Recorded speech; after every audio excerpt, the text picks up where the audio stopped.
பிரகாஷ் ராஜ் தமிழக வெற்றி கழகத்தோட வெற்றியை எப்படி பார்க்குறாரு அப்படின்றத வந்து எக்ஸ் பதிவு மூலமாக அவர் வந்து தெரிவிச்சிருக்காரு. அதில் என்ன மென்ஷன் பண்ணியிருக்காருன்னு பார்த்தீங்க அப்படின்னா, கடைசியில் அந்த கட்சிக்கு வாழ்த்துக்கள் அப்படின்ற மாதிரி சொல்லியிருக்காரு. பட் அதுக்கு முன்னாடி சர்காஸ்டிக்காக நிறைய விஷயங்கள் வந்து அவர் சொல்லியிருக்காரு. வணக்கம் தமிழ்நாடு அப்படின்னு ஆரம்பித்து காமராஜர் தோற்றார் அப்படின்ற மாதிரி காமராஜர் தோற்றத்தை மென்ஷன் பண்ணியிருக்காரு. அதுக்கப்புறம் இப்போ தோற்றிருக்கிறார் ஸ்டாலின் அப்படின்றத வந்து மென்ஷன் பண்ணியிருக்காங்க. அதே மாதிரி சமூகம் ரசிகர் மயமாகி இருக்கிறது என்றதை மென்ஷன் பண்ணிட்டு அரசியல் மயமாகவில்லை என்பது நிரூபணம் ஆகிறது அப்படின்றத வந்து மென்ஷன் பண்ணுறாரு. அரசியல் விழிப்புணர்வு செய்பவர்களின் பணி என்பது எப்போதும் எதிர்க்கட்சி பணிதான் அப்படின்ற மாதிரி மென்ஷன் பண்ணியிருக்காரு.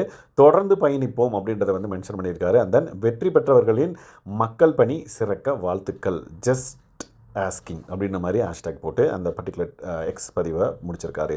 ஸோ இதை பற்றி நீங்கள் என்ன நினைக்கிறீங்க அப்படின்றத மறக்காம இந்த வீடியோவில் கமெண்ட் பண்ணுங்கள். ரியல் லைஃப்லேயும் வில்லனாக மாறுற மாதிரி அவரோட ட்வீட்ஸ் வந்து இருக்குது. பட் மூவியில் எந்த அளவுக்கு வந்து ரெண்டு பேருக்கும் ஃபேஸ் ஆஃப் இருக்குமோ அந்த மாதிரி இந்த ட்வீட் படிக்கிறப்ப எனக்கு ஃபீல் ஆகுது. நீங்கள் என்ன நினைக்கிறீங்கிறத கமெண்ட் பண்ணுங்கள்.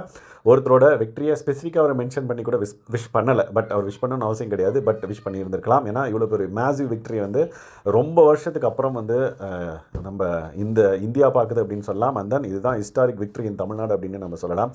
அதுக்கான ஒரு வேல்யூ இல்லாத மாதிரி இருக்குது இவர் விஷ் பண்ணது. நீங்கள் என்ன நினைக்கிறீங்கன்றதை கமெண்ட் பண்ணுங்கள். அண்ட் தென் இந்த பர்டிகுலர் விக்ட்ரியை நீங்கள் எப்படி பார்க்குறீங்க, அதுக்கப்புறம் தமிழக வெற்றி கழகத்தோட வெற்றிக்கு என்ன காரணம் அப்படின்றதையும் வந்து நீங்கள் இந்த வீடியோவில் கமெண்ட் பண்ணுங்கள்.